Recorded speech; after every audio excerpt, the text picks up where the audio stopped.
Hey guys, welcome back to my channel. तो कैसे हैं आप सभी लोग? आई होप आप लोग अच्छे होंगे। तो मेरे स्टडी चैलेंज का ये पहला दिन था जिसमें मैंने, वैसे पहले नहीं, ये सारी चीज़ें तो मैं ऑलरेडी ही मेरी चल रही थी, जिसमें मेरा उस दिन का कृषि बचा हुआ था। तो उसमें कुछ मतलब टॉपिक्स बचे हुए थे, तो वही मैंने शूट किया था। तो ये कृषि का जो टॉपिक है सर पढ़ा रहे हैं।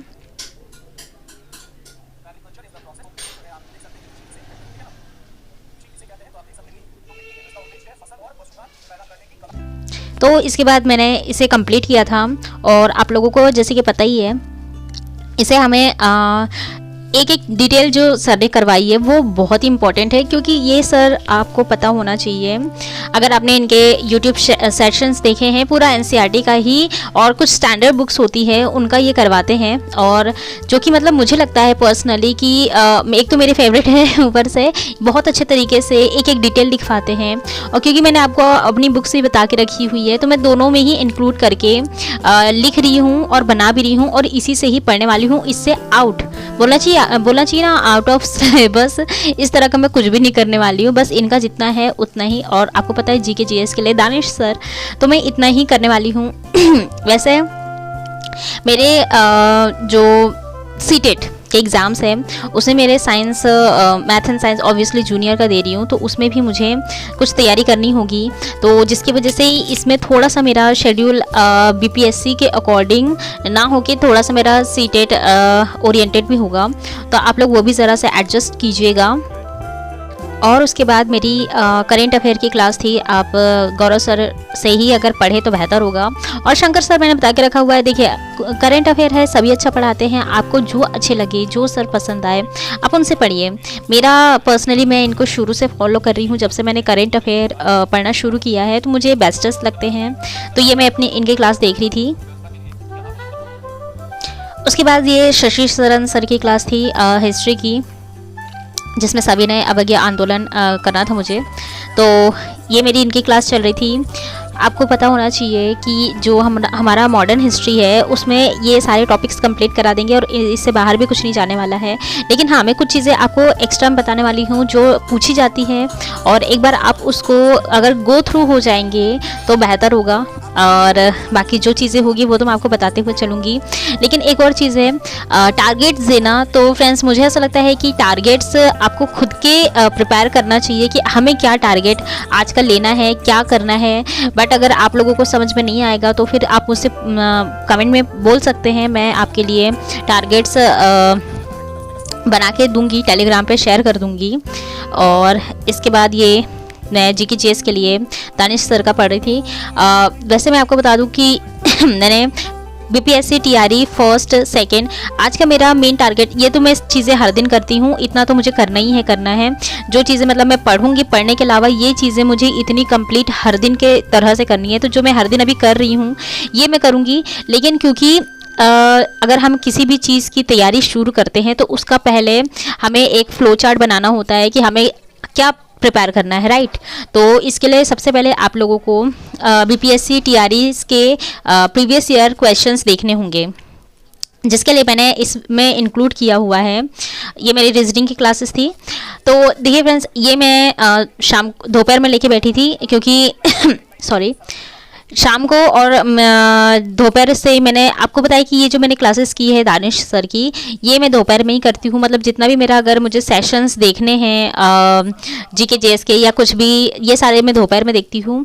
बट ये शाम मतलब ऑब्वियसली 3 बजे के आसपास, क्योंकि मैंने इस बार ना, सॉरी मैंने टाइमिंग शूट नहीं की है, क्योंकि बार बार भी टाइमिंग शूट करूँगी ना तो उसमें भी समय जाता है, समय नहीं जाता, लेकिन उसे मैं अगर बोल के बता दे रही हूँ तो आपके लिए आई थिंक इनफ होगा। तो ये मेरा जियोग्राफी का पूरा नोट, ये मैंने सोचा एक बार आपको दिखा दूं, आप इसे गो थ्रू हो जाइए। और इसमें मैंने खनिज संसाधन भी कर लिया है, तो जिसे मतलब मैं बार बार उसको अलग अलग शूट करके बताऊं, सच मैंने इसी में कंप्लीट कर लिया।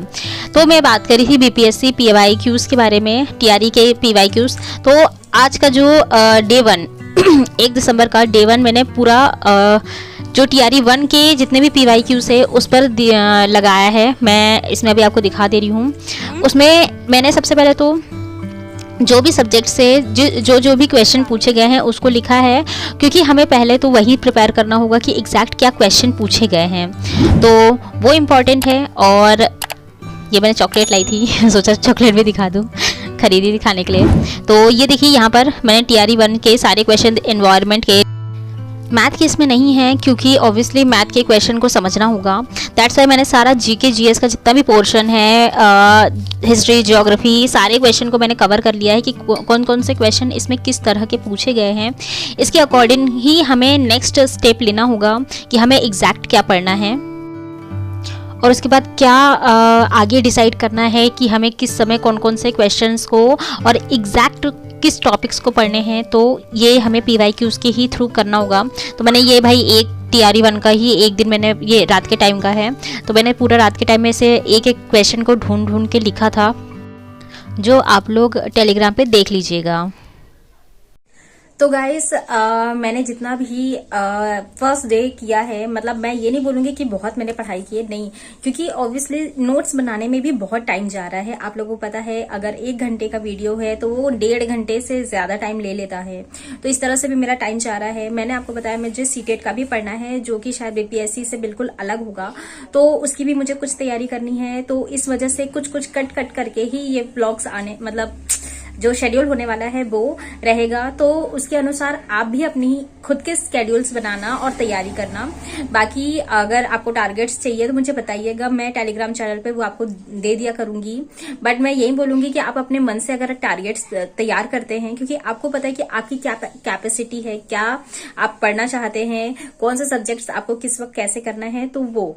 और इसके अलावा जो भी मैंने BPSC TRE 1, 2, 3 ये तीनों का मतलब एक एक दिन मुझे पूरा, मतलब यार अगर हम ढूंढने भी क्वेश्चन, आपको पता है अगर हम सिर्फ फाइंड, अगर हम पेपर देते हैं तो 2.5 घंटे में देते हैं, तो अगर क्वेश्चन को लिखना होगा, उसे समझना होगा, तो उसमें भी टाइम लगता है, 1 घंटे का काम नहीं है, तो उसमें भी मेरा अच्छा खासा टाइम जा रहा है। दैट्स वाई मैं उसे TRE 1 का मैंने 1 दिन का क्वेश्चन पूरा लिखा हुआ है, TRE 2 और 3rd ये अलग अलग दिन होगा। इसकी वजह से इसके बाद मैं पूरा कंपाइल करूंगी कि कौन कौन से क्वेश्चंस सिमिलर है और कैसे क्वेश्चन किस टॉपिक से पूछे जा रहे हैं। तो इसी तरह से एक अच्छा खासा हम लोगों का टाइम इसमें जाने वाला है। उसके बाद ही एनालाइज करके आगे की स्ट्रैटेजीज बनाऊंगी मैं और तैयार करूंगी, और मैं आपको शेयर भी करूंगी। तो क्योंकि अगर हमें पता होगा कि एग्जैक्ट, जैसे कि रीजनिंग से अभी मैं TRE 1, 2, 3 से देखते आ रही हूँ, तो जो फिगर काउंटिंग है इमेज के अंदर, मतलब इमेज होती है ना, वो बराबर पूछे जा रहे हैं, ब्लड रिलेशन भी पूछा जा रहा है और डायरेक्शन, ये 3 क्वेश्चन तीनों में रिपीट हो रहे हैं। तो इसी तरह से कौन कौन से क्वेश्चंस और कौन कौन से चैप्टर, क्योंकि अब रीजनिंग का समझ में आ गया कि ये 3 चैप्टर तो मोस्टली रिपीट हो रहे हैं। रीजनिंग भी बहुत बड़ा है, इसमें सब हमें यह है कि कौन सा हम छांटकर हमें टॉपिक्स पढ़ने हैं। तो मैंने आपको ये 3 टॉपिक्स बता दिया और इसको मल्टीपल टाइम रिविजन करते रहिए। इसी तरह से और भी मतलब टॉपिक्स होंगे, तो वो मैं जरूर आपको दिखाऊंगी, मतलब तीनों का एनालाइज करने के बाद। तो और बाकी भी सब्जेक्ट्स होंगे, तो इसी तरह से एनालाइज साथ साथ करते हुए ही हमें तैयारी भी करना होगा। जो आप लोगों के पास अभी फिलहाल मैं ये बोल रही हूँ, जो आप लोगों के पास तैयार हो चुकी है चीजें, लाइक जो भी नोट्स आपके पास तैयार होंगे, जो भी बुक्स है आपके पास, ऑब्वियसली NCERT SCERT की ही आपको ज्यादा प्रेफर करना चाहिए, वो आपको ऑनलाइन मिल जाएगी। मतलब मैं बाकी इसके लिए NCERT SCERT का वीडियो अलग से बनाऊंगी। बाकी इसमें बस इतना इंक्लूड कर रही हूँ कि आप लोग जो चीजें अभी आपके पास है वो पढ़ते रहिए। बाकी ये मैं जब पूरा एनालाइज कर लूंगी, इसके बाद एक सही तरीके से सटीक टारगेट ही लेके मैं तैयार करूंगी। तो उसके लिए वीडियो पर बने रहिए, और अगर आपको कंटेंट पसंद आ रहा है तो प्लीज लाइक कीजिएगा, सब्सक्राइब भी कीजिएगा मेरे चैनल को। आज के लिए बस इतना ही, मिलते हैं मेरे नेक्स्ट वीडियो में। Till then stay happy, stay healthy, bye.